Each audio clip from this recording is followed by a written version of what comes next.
اللہ الرحمن الرحیم۔ سامعین و ناظرین، رمضان المبارک کا برکتوں والا، عظمتوں اور رحمتوں والا مہینہ اپنے اختتام کو ہے۔ چند ہی دن بعد یہ اپنی رحمتوں برکتوں کے ساتھ ہم سے رخصت ہو جائے گا۔ رمضان المبارک کے جاتے ہوئے ہم نے ایک بات کو دھیان میں رکھنا ہے کہ کیا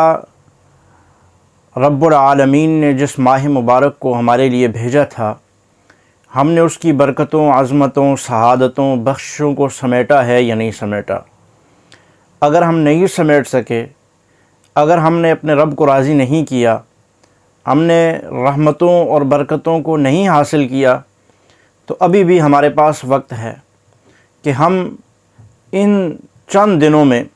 جو بہت ہی مختصر کچھ ایام رہ گئے ہیں، ہم ان ایام میں اپنے رب کی طرف متوجہ ہوں اور کثرت کے ساتھ استغفار کریں کہ اللہ تو ہمیں بخش دے۔ ہم اس ماہ مبارک کی رحمتوں کو اس طرح سے نہیں سمیٹ سکے جس طرح سے اس کا حق تھا۔ حدیث پاک معروف ہے، آپ سنتے رہتے ہیں کہ اللہ کے پاک پیغمبر صلی اللہ علیہ وسلم نے منبر کی سیڑھی پر قدم رکھتے ہوئے آمین کہا، 3 دفعہ آمین کہی، 3 سیڑھیوں پہ قدم رکھتے ہوئے۔ تو صحابہ اکرام نے جب پوچھا تو ان میں سے ایک یہ تھا کہ رمضان المبارک کا مہینہ جس شخص کی زندگی میں آئے اور وہ رمضان کے مہینے میں وہ اپنے رب کو راضی نہ کر سکے، عبادت، ذکر، تلاوت اور رو دھو کر اپنے رب کو راضی نہ کرے تو وہ ہلاک ہو جائے۔ تو آپ دیکھیے، کہیں ہم ماہ رمضان کے جاتے ہی کہیں ہلاکت کے مستحق تو نہیں بن رہے۔ ابھی ہمارے پاس 2 چند دن باقی ہیں۔ اگر ہم نے اس ہلاکت کو سمیٹا ہے جو حضور اکرم صلی اللہ علیہ وسلم کی زبانی، جبرائیل علیہ السلام کی زبانی ہمارے لیے متعین اور مقرر کی گئی ہے، ہم کسی نہ کسی درجے میں اس کے مستحق بن رہے ہیں، تو آپ کثرت سے استغفار کیجئے تاکہ اللہ تعالی ہماری کمی کوتاہیوں کو وہ معاف فرما کر ہمارے لیے رحمتیں، برکتیں ان کا نزول فرما کر ہماری بخشش کا ان کو ذریعہ فرمائے۔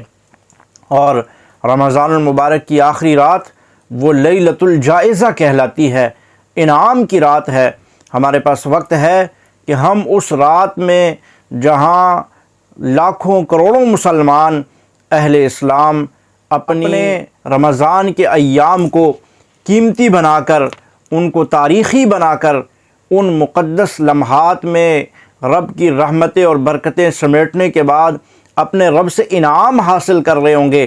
تو آپ اور میں بھی توبہ استغفار کر کے اپنی کمی کوتاہیوں پہ اس سے پہلے نادم ہو رمضان المبارک کے گزرنے سے قبل، اس کے اختتام پذیر ہونے سے قبل، ہم بھی اپنے رب کو راضی کر کے اپنے رب کی طرف سے جو ایک عظیم الشان مہینہ آیا تھا، ہم اس کو اس انداز میں نہیں گزار سکے جس طرح حق تھا، تو ہم اس پہ توبہ استغفار کر کے، معافی تلافی کر کے، تاکہ ہم لیلۃ الجائزہ کی رات، جو انعام کی رات ہے، جو اللہ کی طرف سے اکرام اور اعزاز کی رات ہے، تاکہ ہم بھی اس دن عام مسلمانوں کے ساتھ ہمیں بھی انعام اللہ کی طرف سے دیے جائیں،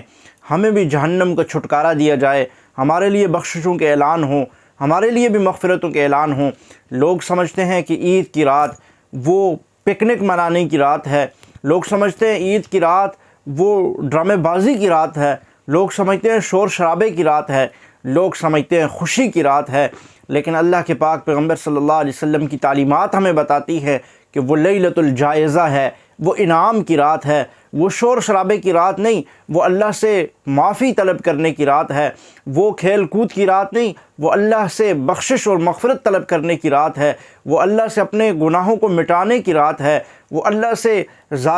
آہو زاری کرنے کی رات ہے، وہ اللہ کے سامنے آہو بکا کرنے کی رات ہے۔ اس رات میں اگر ہم اپنے رب کو منا کر اپنے لیے جنت لکھوا دیتے ہیں، اپنے لیے مغفرت اور سعادت اور برکتیں لکھوا دیتے ہیں، تو یقیناً ہم حضور علیہ السلام کی اس بد دعا سے بچ جاتے ہیں۔ ورنہ اگر ہم نہیں کر سکتے تو کوئی چیز ہمیں ہلاکت سے نہیں بچا سکتی۔ اللہ تعالی ہمیں ان آخری ایام میں کثرت سے استغفار اور ذکر و عبادت اور تلاوت کرنے کی توفیق عطا فرمائے۔ ان آخری ایام میں سارے کے سارے مسلمان اپنے رب سے یہ وعدہ کر لیں، اپنے دل سے یہ وعدہ کریں کہ اللہ جتنی کمی کوتاہیاں خطائیں ہوئیں، زندگی بھر ہوئیں، اس ماہ مبارک میں ہوئیں، سب سے توبہ استغفار کرتے ہیں۔ اللہ آئندہ تیرے نبی علیہ السلام کی سنتوں کے مطابق، تیرے احکامات کے مطابق اللہ زندگی گزاریں گے۔ صحابہ اکرام، اہل بیت اطہار، تبع تابعین، اولیاء اکرام نے جن چیزوں کے کرنے کی ہمیں تلقین کی اور ان کی وساطت سے جو ہمیں پاک صاف ستھرا دین پہنچا ہے، اللہ ہم اس دین کے مطابق عمل کریں گے۔ ہم اس بات کا تہیہ کر لیں اپنے دل سے، نہ جانے آئندہ یہ ماہ کس کو نصیب ہو یا کون ماہ تو آئے گا، لیکن ہم میں سے کتنے ہوں گے اور کتنے نہیں ہوں گے۔ لہٰذا لیلۃ الجائزہ، عید کی رات، وہ انعام کی رات ہے۔ اپنے رب سے انعام وصول کیجئے، بخشش اور مغفرت کو حاصل کیجئے، جہنم سے چھٹکارے کو حاصل کیجئے، اپنے رب کو منائیے، اپنے رب کے سامنے روئیے دھوئیے۔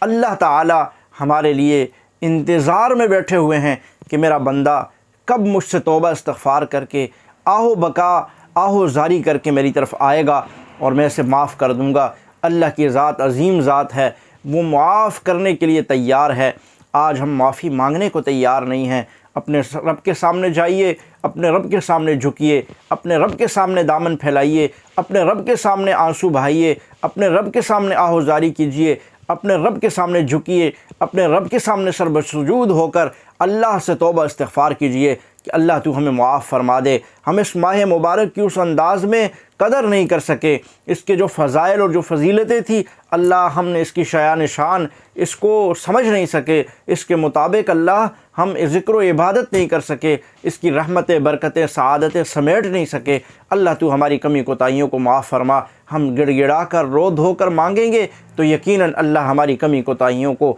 معاف فرما دیں گے۔